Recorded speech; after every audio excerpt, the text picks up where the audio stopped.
TNPSC தேர்வுகளுக்கு தயாராகும் மாணவர்களுக்கு எங்கள் வணக்கம். இன்னைக்கு நம்ம என்ன பார்க்க போறோம் அப்படின்னா, சென்னை ஐஎஸ் அகாடமி வழங்கும் நடப்பு நிகழ்வுகள். கரண்ட் அஃபேர்ஸ் அப்படின்னு சொல்லப்படுற அந்த நடப்பு நிகழ்வுகள் டிசம்பர் மாசத்துல இருந்து நம்ம ஆரம்பிக்கிறோம். ஏன் அப்படின்னா, next by next group 1, group 2 மற்றும் குரூப் 4 ஆகிய எல்லா தேர்வுகளும் வரவிருப்பதனால நடப்பு நிகழ்வுகள் அப்படின்றது தவிர்க்க முடியாத ஒரு காரணியா அமைஞ்சிருக்கு. அதுல கேட்கப்படுற கேள்விகளுக்கு நம்ம கண்டிப்பா பதில் சொல்லி ஆகணும்ன்ற நிலைமை இன்னைக்கு இருக்கு. அதனால நடப்பு நிகழ்வுகள் என்னென்ன நடந்திருக்கு, அதை எப்படியெல்லாம் கேள்விகள் கேட்கலாம், அதற்கான பதில்கள் எப்படி இருக்கலாம் அப்படின்றதுதான் இன்னைக்கு நம்ம இந்த வீடியோல பார்க்க போறோம். வாங்க வீடியோக்குள்ள போகலாம். சென்னை ஐஎஸ் அகாடமி வழங்கும் நடப்பு நிகழ்வுகளை டிஎன்பிஎஸ்சி ஸ்கோர் அப்படின்ற தலைப்புல நாங்க வழங்கிட்டு இருக்கோம். ஏன் அப்படின்னா, கம்ப்ளீட்டா 360 டிகிரியா கரண்ட் அஃபேர்ஸ் பத்தியான மொத்த டீடைல்ஸும் நம்ம இதுக்குள்ள அடக்கியிருக்கோம்.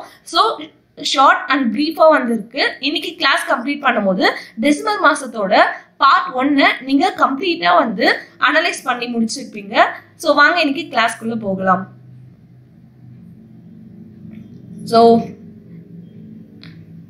இது ஒரு முக்கிய அனௌன்ஸ்மெண்ட். டிஎன்பிஎஸ்சி குரூப் 2 மற்றும் குரூப் 2A புது பேட்சஸ் ஸ்டார்ட் ஆகுது. ரெகுலர் பேட்சஸ் 23rd இருந்து ஸ்டார்ட் ஆயிருக்கு. வீக்கெண்ட் பேட்சஸ் 26th இருந்து ஸ்டார்ட் ஆக போகுது.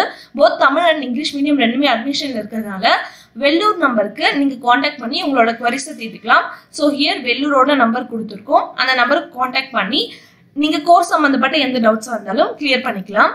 இன்னைக்கு கிளாஸ்ல நம்ம பார்க்க போற மெயின் டாபிக்ஸ். அதுக்கு முன்னாடி இந்த விளக்க உரையை ஒரு தடவை படிங்க. இந்த PDF நான் டிஸ்கிரிப்ஷன்ல கொடுத்துருக்கேன். இந்த கரண்ட் அஃபேர்ஸ் எப்படிப்பட்டது அப்படின்னா, மற்ற கரண்ட் அஃபேர்ஸ் மாதிரி இல்லாம யூனிட் 9 எல்லாருக்குமே தெரியும். யூனிட் 9ஓட முக்கியத்துவம் என்ன அப்படின்னு, தமிழகத்தோட வளர்ச்சி. அந்த தமிழகத்தோட வளர்ச்சி பகுதியில இருந்து இன்னைக்கு தேதியில இருக்க கரண்ட் அஃபேர்ஸ் ரெண்டுத்தையும் ரிலேட் பண்ணி புதுவிதமா எப்படியெல்லாம் அணுகுமுறைகள் இருக்கலாம் அப்படின்றத பேஸ் பண்ணி நாங்க இந்த கரண்ட் அஃபேர்ஸ் அமைச்சிருக்கோம். இந்த வீடியோ ஃபுல்லா பார்த்து முடிச்சீங்க அப்படின்னா current affairs and static part ரெண்டுத்துமே நீங்க முடிச்ச அளவுக்கு ஒரு கான்ஃபிடன்ஸ் உங்களுக்கு கிடைக்கும். இன்னைக்கு கிளாஸ்க்குள்ள போகலாம். இதெல்லாம் தான் இன்னையோட தலைப்புகள். மொத்தம் டாப் 30 இஷ்யூஸ், அதாவது முக்கியமான 30 விஷயங்களை எடுத்திருக்கோம். இந்த 30 டாபிக்ல இருந்து கேட்கப்பட்ட எல்லா கரண்ட் அஃபேர்ஸ் கேள்விகளுக்கும் நம்ம பதில் சொல்லலாம். முதல் இஷ்யூக்கு போகலாம். முதல்ல நம்ம பார்க்க போற டாபிக் என்ன அப்படின்னா, மக்களவையில புதிய தலைமைச் செயலாளர் நிறுவனம். அப்படின்னா மக்களவை அப்படின்னு நம்ம எல்லாருக்கும் தெரியும், லோக்சபா அப்படின்னு. மக்களவையோட புதிய தலைமை செயலரை நியமிச்சிருக்காங்க. அவரோட பெயர் உப்தல் குமார் சிங். இந்த பெயரை ஞாபகம் வச்சுக்கோங்க. அடுத்து நம்ம பார்க்க போறது இந்திய பொருளாதாரத்தோட வளர்ச்சி. இந்திய பொருளாதாரத்தோட வளர்ச்சியை 2020-21ஆம் ஆண்டுக்கு கணக்கீடு எடுத்திருக்காங்க. அதன்படி பார்த்தோம் அப்படின்னா 9% வளர்ச்சியை நம்ம எட்ட முடியும் அப்படின்னு சொல்லியிருக்காங்க. இது கொரோனா காலத்திற்கு பின் நம்மளோட வளர்ச்சி மற்ற நாடுகளை கம்பேர் பண்ணும்போது நல்ல ஒரு சதவீதமா அமைஞ்சிருக்கு. அடுத்து ஆசிய வளர்ச்சி வங்கியும் இந்தியாவுக்கும் இடையே நடந்த ஒப்பந்தம் பத்தி பார்க்க போறோம். இதற்காக இந்த ஒப்பந்தம் அப்படின்னா, மேகாலயா மாநிலத்துல மின் விநியோகத்தை சீரமைக்கிறதுக்காக ஆசிய வளர்ச்சி வங்கியும் நம்ம இந்திய அரசும் டிசம்பர் 1ஆம் தேதி ஒப்பந்தம் இட்டாங்க. அந்த ஒப்பந்தத்தின்படி 132 மில்லியன் அமெரிக்கன் டாலர் இந்தியாவுக்கு டிரான்ஸ்பர் பண்றதா ஒத்துக்கிட்டு இருக்காங்க. இது மூலமா மேகாலயா போன்ற மாநிலத்துல ரொம்ப பின்தங்கிய இடங்கள்லயும் மின்சாரம் கிடைக்கிறதுக்கு ஒரு வழிவகையா இருக்கு. அடுத்து இந்த கேள்விகள் எப்படி கேட்கலாம் அப்படின்றத நம்ம பின்னாடி சொல்றோம். ஒரு எக்ஸாம்பிளுக்கு சொல்லணும் அப்படின்னா, கேள்விகள் எப்படி வரலாம் அப்படின்னா, சமீபத்தில் ஆசிய வளர்ச்சி வங்கியும் இந்திய அரசும் மின்சார விநியோகத்தை சீரமைப்பதற்காக போடப்பட்ட திட்டம் எந்த மாநிலத்திற்குரியது அப்படின்னு கேள்வி கேட்பாங்க. அந்த நேரத்துல நம்ம மேகாலயா அப்படின்றது அங்க குறிப்பிடுறதுக்கு நம்மளோட மெமரி பவர்ல அது இருக்கணும். ஓகே, அடுத்து நம்ம பார்க்க போற 4வது இஷ்யூ உலகத்தோட காற்று மாசு. உலகத்தோட காற்று மாசு அதிகம் உள்ள பட்டியலை பார்த்தோம் அப்படின்னா, பாகிஸ்தானை சேர்ந்த லாகூர் அப்படின்ற நகரம் தான் முதல் இடத்துல இருக்கு. ஏன்னா அதுலதான் 423 குறியீடு அளவுல நுண்துகள்கள், அதாவது பார்ட்டிகுலேட் மேட்டர்ஸ் காத்துல பரவி இருக்கு அப்படின்றது இங்க குறிப்பிடத்தக்க விஷயம். அடுத்து நம்ம பார்க்க போறது டூடுவாரே சர்க்கார் அப்படின்ற பிரச்சாரம். டூவாரே சர்க்கார் அப்படின்றது என்ன அப்படின்னா, அரசு வேலைகளை வழங்குறதுக்காக, அரசு சேவைகளை வழங்குவதற்காக மேற்கொள்ற பிரச்சாரம். இது எந்த மாநிலத்துல நடக்குது அப்படின்னா, மேற்கு வங்காள மாநிலத்துல நடந்துட்டு இருக்கு. அடுத்து நம்ம பார்க்க போறது உலக எய்ட்ஸ் தினம். உலக எய்ட்ஸ் தினம் டிசம்பர் 1ஆம் தேதி தான் எப்பவுமே வருஷம் இத செலிப்ரேட் பண்ணுவாங்க. இந்த தினத்துல நம்ம இந்த வருஷத்துக்குரிய கருப்பொருளா உலகளாவிய ஒற்றுமை, பகிரப்பட்ட பொறுப்பு அப்படின்ற கருப்பொருளை எடுத்து நடத்திருக்கோம். 1988 இது கடைபிடிக்கப்படுது அப்படின்றது ஒரு குறிப்பிடத்தக்க விஷயமா அமையுது. அடுத்து நம்ம பார்க்க போறது பிரம்மோஸ் ஏவுகணை சாதனை. பிரம்மோஸ் ஏவுகணை பத்தி நம்ம நிறைய விஷயங்கள் படிச்சிருப்போம். பிரம்மோஸ் ஏவுகணை அப்படின்றது இந்தியாவும் ரஷ்யாவும் இணைந்து உருவாக்கப்பட்ட ஏவுகணை.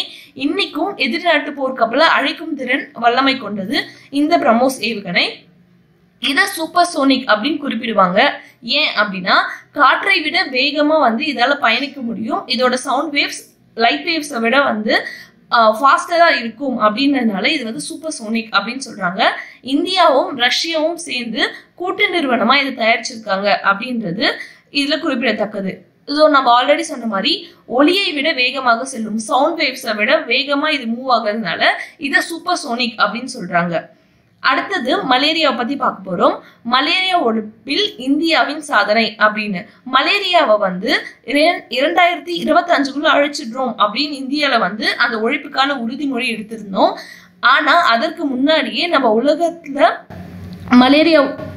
உலக சுகாதார அமைப்பு கூறிய மலேரியாவை நம்ம ரொம்ப கம்மியா ஒழிப்புல ஈடுபட்டு இருக்கோம் அப்படின்றதுக்காக உலக சுகாதார அமைப்பு நமக்கு பாராட்டு தெரிவிச்சிருக்காங்க. இதுதான் மலேரியா ஒழிப்புல இந்தியாவோட சாதனை. இதுல கேள்விகள் எப்படி கேட்கலாம் அப்படின்னா, இந்தியா மலேரியா ஒழிப்பில் பற்றிய சாதனையை அறிக்கையை வெளியிட்ட அமைப்பு எது அப்படின்னு கேட்டா உலக சுகாதார அமைப்பு அப்படின்னு நமக்கு தெரிஞ்சுக்கணும். ஏன் அப்படின்னா தென்கிழக்கு ஆசிய நாட்டிலே மலேரியா நோயை பெருமளவு குறைச்சது இந்தியா தான் அப்படின்றது இங்க குறிப்பிடத்தக்கது. அடுத்து நம்ம பார்க்க போறது நிவர் மற்றும் புரவி புயல். நிவர் மற்றும் புரவி புயல் பார்த்தோம் அப்படின்னா ரொம்ப ஏகப்பட்ட பாதிப்புகளை நம்ம ஏற்படுத்தி இருந்தாலும் நம்ம முன்கூட்டியே ப்ரிகாஷனரி ஆக்ஷன்ஸ் எடுத்ததுனால அதோட பாதிப்பு கொஞ்சம் குறைவா இருக்கு. இப்ப நிவர் மற்றும் புரவி அப்படின்ற பெயர்களை எப்படி வைக்கிறாங்க அப்படின்றத பார்க்க போறோம். அரபிக்கடலை ஒட்டியுள்ள 13 நாடுகள் மொத்தமா சேர்ந்து ஒவ்வொருத்தரும் 13 பேர்கள் தருவாங்க. அப்படி தர 13 பேரை மொத்தம் 169 பெயர்கள் உள்ளது. அதுல எப்பெல்லாம் புயல் வருதோ 1ல இருந்து ஆரம்பிச்சு 169 வரையும் கணக்குகள் மூவ் ஆயிட்டு இருக்கும். அப்படி வைக்கும் போதுதான் நமக்கு பாதிக்கப்பட்ட நிவர் மற்றும் புரவி புயலுக்கு பெயர்கள் உண்டாச்சு. இது அதோட பெயர் வைக்கும் முறை. அந்த 13 நாடுகளோட பட்டியல் இதுதான். வங்காளதேசம், இந்தியா, ஈரான், மாலத்தீவு, Myanmar, Oman, Pakistan, Qatar, Saudi Arabia, இலங்கை, தாய்லாந்து, ஐக்கிய அரபு அமீரகம் அண்ட் ஏமன். இந்த நாடுகள் எல்லாத்தையும் நீங்க ஞாபகம் வச்சுக்கணும் அப்படின்னா மேப்ல எந்தெந்த இடத்துல இருக்கு அப்படின்றத ஸ்பாட் பண்ணி நீங்க படிச்சீங்க அப்படின்னா இந்த நாடுகள் ஈஸியா இருக்கும். கேள்விகளும் அந்த 13 நாடுகள்ல கீழே குறிப்பிட்டுள்ளதுல எந்த நாடு இல்லை, அது எந்த நாடுகள் இருக்கு அப்படின்ற கேள்விகள் கேட்க வாய்ப்பு இருக்கு. இப்போ நம்ம நிவர் புயலை பத்தி பார்ப்போம். நிவர் புயல் நவம்பர் 24ஆம் அன்று உருவாச்சு. இந்த நிவர் அப்படின்னா வெளிச்சம் அப்படின்றது பொருள். இந்த நிவர் பெயர் வச்சது ஈரான் நாடு. அதே மாதிரி புரவி புயல் நவம்பர் 28ஆம் தேதி உருவாச்சு. புரவி அப்படின்றதுக்கு தாவரம் அப்படின்றது பொருள். ஸோ இந்த முக்கியமான பாயிண்ட்ஸ் எல்லாம் நீங்க நோட்ஸ் எடுத்து வச்சுக்கோங்க. படிக்கும் போது ரிவிஷன் பண்ணீங்க அப்படின்னா ஈஸியா ஆன்சர்ஸ் நம்ம அட்டென்ட் பண்ணலாம். அடுத்து நம்ம இடஒதுக்கீடு பத்தி பார்ப்போம். ஸோ தமிழ்நாட்டில் 69% இடஒதுக்கீடு அழைச்சது யாரு அப்படின்னா முன்னாள் முதலமைச்சர் ஜெயலலிதா அவர்கள் தான். அதனாலதான் அவங்க சமூக நீதி காத்த வீராங்கனை அப்படின்னு எல்லாராலும் போற்றப்படுறாங்க. அடுத்து நீதிபதிகளோட நியமனம் பத்தி பார்ப்போம். சென்னை உயர் நீதிமன்றத்துக்கு மொத்தம் 10 நீதிபதிகள் புதிதா நியமிச்சிருக்காங்க. நீதிபதிகளை யாரால நியமிக்க முடியும் அப்படின்னா குடியரசுத் தலைவரால தான் நியமிக்க முடியும். அதை நம்ம ஞாபகம் வச்சுக்கணும். அடுத்து மாற்றுத்திறனாளிகள் தினம். மாற்றுத்திறனாளிகள் தினம் என்னைக்கு கொண்டாடப்படுறாங்க அப்படின்னா டிசம்பர் 3ஆம் தேதி கொண்டாடப்படுறாங்க. அவங்களுக்காக நம்ம அரசாங்கம் மாதத்துக்கு ரூபாய் 1500 4% இடஒதுக்கீடும் வராங்க. ஸோ இது குறிப்பிடத்தக்க விஷயம். நம்ம மெயின்ஸ்ல ஆன்சர் எழுதும் போது இதையும் இன்க்ளூட் பண்ணி எழுதணும் அப்படின்னா நல்ல மார்க்ஸ் கிடைக்கும். அடுத்து கடைசியான ஒரு விஷயம் என்னன்னா அரிசி இறக்குமதி. அரிசி இறக்குமதியில பார்த்தோம் அப்படின்னா இந்தியாவில 30 ஆண்டுகளுக்கு பிறகு சீனா முடிவு செய்துள்ளது. ஃபார் எக்ஸாம்பிள் 30 வருஷத்துக்கு முன்னாடி நடந்த ஒரு சின்ன போர்னால இந்தியாவில இருந்து அரிசி இறக்குமதியை நிறுத்தின சீனா 30 வருஷத்துக்கு பின்னாடி அதை ஸ்டார்ட் பண்ணிருக்கு. இனிமேல் இந்தியாவில இருந்து சீனாக்கு அரிசிகள் போறதுனால நமக்கு அந்நிய செலாவணி முதலீடு அந்நிய செலாவணிகள் அதிகரிக்க வாய்ப்பு இருக்கு. அடுத்து ஷங்காய் ஒத்துழைப்பு அமைப்பு. ஸோ ஷங்காய் கோஆர்பரேஷன் ஆர்கனைசேஷன் அப்படின்னு சொல்ற மாநாடு வந்து நடந்தது. அந்த மாநாட்டில் 2017 இந்தியாவும் பாகிஸ்தானும் ஒருமித்தமா வந்து இணைந்தது. அதில் மொத்தம் 8 நாடுகள் இருக்கு. அந்த 8 நாடுகளோட பட்டியல் இதுதான்: China, Russia, Kazakhstan, Kyrgyzstan, Tajikistan, Uzbekistan, India மற்றும் பாகிஸ்தான். இதில் கடைசியா இணைந்த 2 நாடுகள் வந்து இந்தியாவும் பாகிஸ்தானும் அப்படின்றது குறிப்பிடத்தக்கது. அடுத்து இந்தியாவில் பணக்கார பெண்கள் அப்படின்ற ஒரு இதுல பார்த்தோம்னா கோட்டாக் வெல்த் ஹீரோன் அப்படின்ற நிறுவனத்துல இருக்கிற பெண்கள் வந்து முதலிடமும், HCL நிறுவனத்தோட தலைவி ரோஷினி நாடாரும் வந்து இதுல வந்து இடம் பெற்றிருக்காங்க. இது வந்து பெண்கள் பணக்கார பட்டியலில் வந்து இந்தியாவில் வந்து இவங்க 2 பேரும் வந்து இருக்குது. நமக்கு ஒரு மிகுந்த பெருமை. அடுத்து இந்திய வம்சாவழியில பார்த்தோம் அப்படின்னா 2020ஆம் ஆண்டுக்கு இந்திய வம்சாவழியை சேர்ந்த கீதாஞ்சலி அப்படின்ற ஒரு குழந்தை தான் சிறந்த குழந்தை அப்படின்னு வந்து டைம்ஸ் நாளிதழ் வெளியிட்டு இருக்காங்க. இது இந்திய வம்சாவழியில வந்த பெண்ணுக்கும் இந்திய நாட்டுக்கும் வந்து ஒரு பெருமையான விஷயம். கேள்விகள் எப்படி கேட்கலாம் அப்படின்னா, இந்த வருடம் வெளியிடப்பட்ட டைம்ஸ் நாளிதழில் இந்திய வம்சாவழியை சேர்ந்த யார் சிறந்த குழந்தையாக தேர்வு செய்யப்பட்டுள்ளார் அப்படின்னு கேட்டா கீதாஞ்சலி அப்படின்றத நம்ம வந்து ஞாபகம் வச்சுக்கணும். அடுத்து நம்ம பார்க்க போறது சர்வதேச ஆசிரியருக்கான விருது. ஸோ சர்வதேச ஆசிரியருக்கான விருது இந்த வருஷம் ரஞ்சித் சிங் திசாலே அப்படின்ற இந்தியாவை சேர்ந்த ஒரு ஆசிரியருக்கு கிடைச்சிருக்கு. அவர் மகாராஷ்டிராவை சேர்ந்தவர். தன்னோட பெரும் முயற்சியினால பட்டியலின மக்களுக்கு தன்னோட கல்வி எடுத்துட்டு போய் சேர்த்ததுனால அவருக்கு இந்த விருது வந்து உள்ளாக்கப்பட்டிருக்கு. உலகம் முழுவதும் 7000க்கும் மேற்பட்டவங்க பங்கேற்ற போட்டியில இந்தியாவை சேர்ந்த ஒருத்தர் இதுல வென்றிருக்காரு. அடுத்து நம்ம பார்க்க போறது விண்வெளி ஆராய்வு மையத்தின் பயிரிட்டர். ஸோ முதல்ல விண்வெளி ஆராய்ச்சி மையம், இன்டர்நேஷனல் ஸ்பேஸ் ஸ்டேஷன் அப்படின்னு சொல்லுவாங்க, அதுல முள்ளங்கியை வந்து பயிரிட்டு இருக்காங்க. யார் யாரு அப்படின்னா America, Russia, Canada, Japan. So 4 நாடுகளும் சேர்ந்து பூமியிலிருந்து 408 கிலோமீட்டர் தொலைவில் உள்ள அந்த சர்வதேச ஆய்வு மையத்துல வந்து முள்ளங்கியை பயிரிட்டு இருக்காங்க. இது வந்து வெற்றிகரமா அடையும் பட்சத்துல அடுத்தடுத்து எல்லா உயிரினங்களையும் அங்க வாழறதுக்கான சாத்தியக்கூறுகள் வந்து ஆராய்ச்சியை மேற்கொள்வாங்க அப்படின்றது குறிப்பிடத்தக்கது. அடுத்து நம்ம பார்க்க போறது ரஷ்ய நாட்டோட தடுப்பூசி பெயர். ரஷ்ய நாட்டில் தயாரிக்கப்பட்ட தடுப்பூசியோட பெயர் ஸ்புட்னிக். நம்ம நிறைய வந்து நியூஸ்ல பார்த்திருப்போம். எந்தெந்த நாடுகள் எந்தெந்த தடுப்பூசியை தயாரிச்சிச்சு அப்படின்றத நம்ம ஞாபகம் வச்சுக்கணும். அடுத்து சீனாவை சேர்ந்த சாங்ஃபை அப்படின்ற விண்கலம் வந்து நிலாவில் போய் இறங்கி அங்க ஆராய்ச்சியெல்லாம் முடிச்சு பூமிக்கு வெற்றிகரமா திரும்பி உள்ளது. ஸோ சாங்ஃபை அப்படின்ற விண்கலம் சீன நாட்டை சேர்ந்தது அப்படின்றது நம்ம ஞாபகம் வச்சுக்கணும். அடுத்து பெரியரிய அறிஞர் அப்படின்ற, ஸோ இது எல்லாமே பார்த்தீங்க அப்படின்னா நிலவுக்கு அனுப்பப்பட்ட விண்கலத்தோட வெற்றிகரமான இதுவும், அது மட்டும் இல்லாம இந்தியாவும் வந்து சந்திராயன் 1, 2 அப்படின்னு 2 விண்கலத்தை அனுப்பியிருக்காங்க. அந்த விண்கலங்களும் வெற்றிகரமா போயிருக்கு.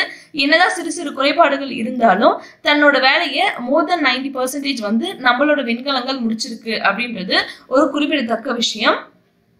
அடுத்து பாபர் மசூதி இடிப்பு தினம் வந்து டிசம்பர் 6ஆம் தேதி அனுசரிக்கப்படுது. இதை நம்ம ஞாபகம் வச்சுக்கணும். அதே மாதிரி கொடிநாள் டிசம்பர் 7ஆம் தேதி. இந்த கொடிநாள் அன்று முப்படைகளிலும் சேர்ந்த தியாகங்களை வந்து நினைவு கூறும் தினமா இந்த நாளை வந்து குறிச்சிருக்காங்க. அடுத்து பெரியார் ஈவேராவின் சாதனைகள் அப்படின்ற நூலை வந்து வெளியிட்டவர் வே ஆணைமுத்து அப்படின்றவர். இவர் பேரு பெரியாரிய அறிஞர் அப்படின்னு வந்து சொல்றாங்க. இவரோட கட்சி பெரியார் சம உரிமை கழகம் அப்படின்னு சொல்லப்படுது. சோ பெரியார் ஈவேராவின் சாதனைகள் அப்படின்ற நூலோட ஆசிரியர் யாரு அப்படின்னு கேட்டா வே ஆணைமுத்து அப்படின்றத நம்ம ஞாபகம் வச்சுக்கணும். அதே மாதிரி பம்லா அப்படின்ற விஷயத்த நம்ம நிறைய நியூஸ்ல பார்த்திருப்போம். இது என்ன இடம் அப்படின்னா இந்தியா, சீனா, பூட்டான் இந்த 3 நாடுகளோட எல்லையில அருணாச்சல் பிரதேஷ்ல இருக்கிற ஒரு நுழைவிடம் பேரு தான் பம்லா அப்படின்றது. இதை தாண்டி நிறைய நுழைவிடங்கள் அங்க இருக்கு. ஸோ அந்த லிஸ்ட் எல்லாமே வந்து நம்ம ஞாபகம் வச்சுக்கணும், எந்தெந்த மாநிலத்துல எந்தெந்த நுழைவிடங்கள் இருக்கு அப்படின்றது. அடுத்து பூமியிலிருந்து 30 கோடி கிலோமீட்டர் தொலைவுல ரியாகு அப்படின்ற சிறு கோள் ஒண்ணு இருக்கு. அதை ஆய்வு செய்யறதுக்காக ஹாயபுசா அப்படின்ற விண்கலத்தை ஜப்பான் நாடு அனுப்பியிருக்காங்க. அந்த ஜப்பான் நாடு அனுப்பின விண்கலம் வெற்றிகரமாகவும் வந்து செயல்படுது. ஸோ ஹாயபுசா அப்படின்ற விண்கலம் ரியகு அப்படின்ற ஆஸ்ட்ராய்ட்னா சிறுகோள் அதை ஆராய்ச்சி செய்ய அனுப்பியிருக்காங்க.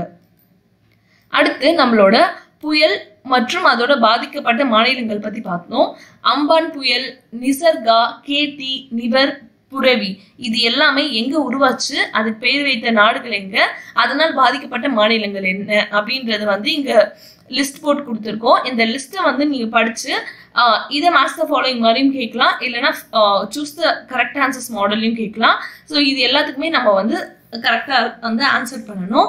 மோஸ்ட்லி பாதிக்கப்பட்ட மாநிலங்களை தான் வந்து முக்கிய குறியீடா வச்சு கேட்பாங்க. அதனால இதை வந்து திரும்ப திரும்ப மெமரைஸ் பண்ணி நம்ம எக்ஸாம்ஸை அட்டன் பண்ணணும். அடுத்து சாதி வாரியான புள்ளி விவரங்கள் வந்து பார்த்தோம் அப்படின்னா தமிழ்நாட்டுல நடைபெறவிருக்கு. அதை யார் வந்து எடுத்து நடத்துறா அப்படின்னா ஓய்வு பெற்ற நீதிபதி ஏ குலசேகரன் அப்படின்றவங்க தலைமையில அந்த ஆணையம் அமைக்கப்பட்டிருக்கு.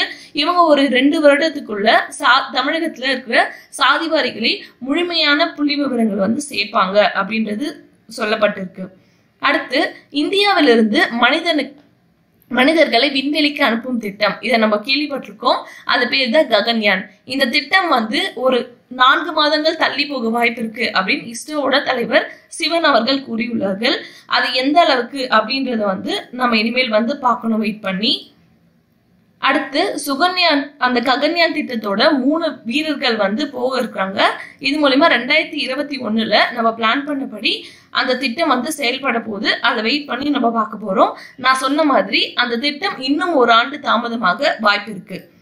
அடுத்து நம்ம எல்லாருமே இப்ப ரீசெண்டா நியூஸ்ல பார்த்திருக்கோம், தமிழ் வழியில் படித்தவர்களுக்கு அரசு பணிகளில் 20% ஒதுக்கீடு அப்படின்றத டிசம்பர் 7ஆம் தேதியிலிருந்து புது சட்டமா வந்து நடைமுறைக்கு வந்திருக்கு. 6ஆம் வகுப்பிலிருந்து கல்லூரி வகுப்பு வரை தமிழ் வழியில் படித்தவர்களுக்கு அரசு பணி அப்படின்றது இது குறிப்பிட்டு இருக்காங்க. முதல்ல அரசு பணிகள்ல அந்த ரீஜனல் லாங்குவேஜ்ல படிச்சவங்களுக்கு இடஒதுக்கீடு அப்படின்றது எந்த மாநிலம் அமைச்சிருக்காங்க அப்படின்னு கேட்டா தமிழ்நாடு அப்படின்றத ஞாபகம் வச்சுக்கோங்க. அரசின் நேரடி பணி நியமங்களுக்கு வந்து இது வந்து ஏற்றுக்கொள்ளத்தக்க ஒரு விஷயமா இருக்கு. அடுத்து லோக்பால் பத்தி பார்ப்போம். லோக்பால் மற்றும் லோகாயுக்தா சட்டம் வந்து 2013 வந்து அமைப்புக்கு வந்திருக்கு. ஸோ இது மூலமா தமிழ்நாடு, பீகார், மணிப்பூர், ஒடிசா இவங்க எல்லாருமே இதுக்கு முன்னாடியே எல்லா ப்ராப்பரா ஆர்கனைசேஷனை உருவாக்கி எல்லா லோகாயுக்தா மெம்பர்ஸையும் வந்து உறுப்பினர்களையும் வந்து நியமிச்சிருக்காங்க. ஆனா இந்த விஷயங்கள் வந்து மற்ற மாநிலங்கள்ல சுறுசுறுப்பா செயல்படலை அப்படின்றதுதான் வந்து கண்டிக்கத்தக்க விஷயம். அடுத்து இந்திய மொபைல் காங்கிரஸ் மாநாடு அப்படின்றது டெல்லியில் நடந்திருக்கு. இது 4வது மாநாடா குறிப்பிடப்படுது. இது மட்டும் இல்லாம தகவல் தொழில்நுட்பத்துறை வந்து இந்திய தொலைத்தொடர்பு துறையும் சேர்ந்து 2017 முதல் முறையா வந்து இந்த மாநாட்டை நடத்தியிருக்காங்க. அடுத்து புல்லட் ரயில் பாதை பத்தி பார்க்க போறோம். அகமதாபாத், அதாவது குஜராத்ல இருக்க அகமதாபாத்ல இருந்து மும்பை வரையும் வந்து புல்லட் ரயில் பாதை அமைக்க போறாங்க. இந்த ரயில் பாதை வந்து பார்த்தோம் அப்படின்னா டெல்லியில இருந்து அயோத்திக்கு வந்து அடுத்ததா திட்டமிடப்பட்டுள்ளது. ஸோ இந்த 2 ரயில் பாதையும் வந்தது அப்படின்னா ஜப்பான் மாதிரியே புல்லட் ரயில் பாதை வந்து இந்தியாவில் அமைச்சு வெற்றிகரமான வந்து சோதனைக்கு உட்படுத்தப்பட்டது அப்படின்ற பெயர் இந்தியாவுக்கு கிடைக்கும். அடுத்து பண்பாட்டு மையம் பத்தி பார்க்க போறோம். வானவியல் பண்பாட்டு மையம், இந்த மையம் வந்து சென்னையில் அமைச்சு 139வது வருஷம் வந்து வந்திருக்கு. ஸோ பாரதியாரோட 139வது பிறந்த நாள் வந்து சென்னையில செயல்படும் வகையா இந்த வானவில் பண்பாட்டு மையம் அமைச்சிருக்காங்க.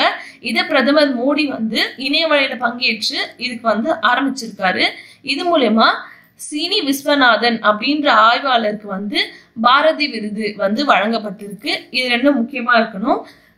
பாரதியாரின் சில முக்கிய வரிகள் நம்ம எல்லாருக்குமே தெரியும். அச்சமில்லை அச்சமில்லை, அதே மாதிரி தனி ஒருவனுக்கு உணவில்லை எனில் ஜகத்தினை அழித்திடுவோம் அப்படின்றதையும் வந்து திரு நரேந்திர மோடி அவர்கள் தன்னோட வாயாலேயே வந்து இதை உச்சரிச்சு இந்த விழாவை வந்து சிறப்பிச்சிருக்காரு. அதை நம்ம நியூஸ்ல பார்த்திருப்போம். அடுத்து அருங்காட்சியகம் பத்தி பார்க்க போறோம்.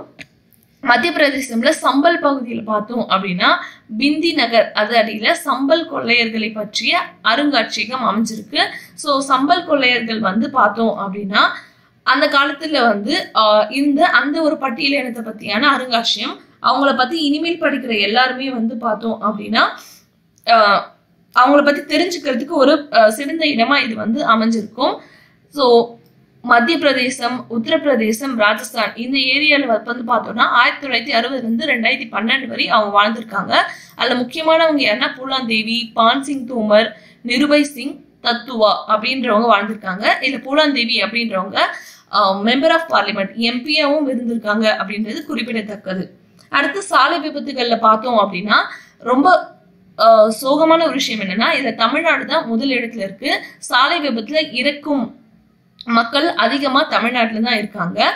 இதுக்கான நிறைய ஆக்டிவிட்டிஸ் வந்து கவர்மெண்ட் எடுத்திருக்கு. இருந்தாலும் அந்த எண்ணிக்கைகள் வந்து குறைஞ்ச பாடு இல்லை. அடுத்து இஸ்ரோவோட CMS-01 அப்படின்ற செயற்கைக்கோளை PSLV 50 மூலமா அனுப்பியிருக்காங்க. டிசம்பர் 17 அன்னைக்கு இது வெற்றிகரமா வந்து விண்ணில் வந்து செலுத்தியிருக்காங்க அப்படின்றது இங்க குறிப்பிடத்தக்க விஷயம். அடுத்து 2011ஆம் ஆண்டு இதே மாதிரி GSAT-12 வந்து CMS-1 அனுப்பியிருக்காங்க. அதே மாதிரி இந்த CMS-1 செயற்கைக்கோள் கல்வி, மருத்துவம், பேரிடர் மேலாண்மை இது எல்லாத்துக்குமே உதவிகரமா இருக்கு. அடுத்து இந்திய நாடாளுமன்றத்தின் மீது பாகிஸ்தான் தீவிரவாதிகள் தாக்குதல் நடத்திய நாள் டிசம்பர் 13, 2001. இந்த விஷயம் நடந்து 20 வருடங்கள் ஆகிறது. அதுல இருந்து தீவிரவாதத்தின் மேல ஒரு தனி ஈடுபாடே வந்து இந்தியாவுக்கு வந்து இருந்திருக்கு. தீவிரவாதிகளை அழிக்கிறதுக்கான நிறைய விஷயங்களை முன்னெடுத்து வச்சிருக்கோம் அப்படின்றது இங்க முக்கியமான விஷயம். அதே மாதிரி தமிழகம் முழுவதும் 3 கிலோமீட்டருக்கு 1 விகிதம். ஸோ ஒவ்வொரு 3 கிலோமீட்டருக்கும் ஒரு மினி கிளினிக் அப்படின்னு மொத்தம் 2000 மினி கிளினிக் வந்து டிசம்பர் 14ஆம் தேதியிலிருந்து ஆரம்பிச்சிருக்காங்க. ஸோ கொரோனா எண்ணிக்கையை வந்து குறைச்சு ரொம்ப பிரச்சனைகளை வந்து ஈஸியா சால்வ் பண்ணுன்றதுக்காக இந்த மினி கிளினிக் திட்டம் வந்துள்ளது. இது யாருமே எதிர்பார்க்காத இந்தியாவோட ஒரு மிகப்பெரும் திட்டமா வந்து கண்டிப்பா அமையும். அடுத்து நம்ம இப்ப பார்த்த டாபிக்ஸ்ல இருந்து ஒரு முக்கியமான தகவல்களை நம்ம ஸ்டாட்டிக் போர்ஷன்ல இருந்து எடுப்போம். நம்ம சொன்ன மாதிரி கரண்ட் அஃபேர்ஸ் பார்த்தோம், அது சம்பந்தப்பட்ட ஸ்டாட்டிக் போர்ஷன்ஸ் பார்த்தோம் அப்படின்னா இதுதான். மூக் நாயக் அப்படின்னா குரலற்றவர்களின் தலைவன். இதை ஸ்டார்ட் பண்ணது யாருன்னா அம்பேத்கர் அவர்கள் தான். மூக் நாயக் அப்படின்ற நாளிதழை தொடங்கியிருக்காரு. அது மட்டும் இல்லாம அவர் செய்த மற்ற விஷயங்கள் என்ன அப்படின்னா 1924 இத்காரினி சபை, 1928 ஒடுக்கப்பட்டோர் கல்வி சங்கம், 1945 லோக் சைகிக் சமாஜம் அப்படின்றதையும் வந்து தொடங்கியிருக்காரு. இது அவரை பத்தியான ஒரு சின்ன விஷயம். அவரை பத்தின நிறைய விஷயங்களை நம்ம படிச்சு தெரிஞ்சு வச்சுக்கணும். ஏன்னா நம்ம சிலபஸ்ல ஒரு பார்ட்ல டாக்டர் BR அம்பேத்கர் பத்தி இருக்கு. அடுத்து அம்பேத்கர் வந்து பெண்கள் எந்த அளவு முன்னேற்றம் அடைந்திருக்கிறார்கள் என்பதை வைத்துதான் சமுதாயத்தின் முன்னேற்றத்தை நான் கணக்கிடுவேன் அப்படின்னு சொன்னவரும் அம்பேத்கர் தான். அடுத்து நம்ம சென்னை உயர்நீதிமன்றம் உருவாக்கப்பட்ட ஆண்டு 1862 வருஷம். அதே மாதிரி இந்திய அரசியல் அமைப்பு சட்டத்துல முதல் திருத்தம் ஏற்படுத்தினது 1951 வருஷம். ஜவஹர்லால் நேரு அவர்கள் தலைமையில் அமைஞ்ச அந்த அரசாங்கம். அடுத்து சென்னை ஹைகோர்ட்டோட முதல் இந்திய நீதிபதி யாரு அப்படின்னா T. முத்துசாமி அவர்கள் வந்து தலைமை நீதிபதியாகவும் இருந்திருக்காரு.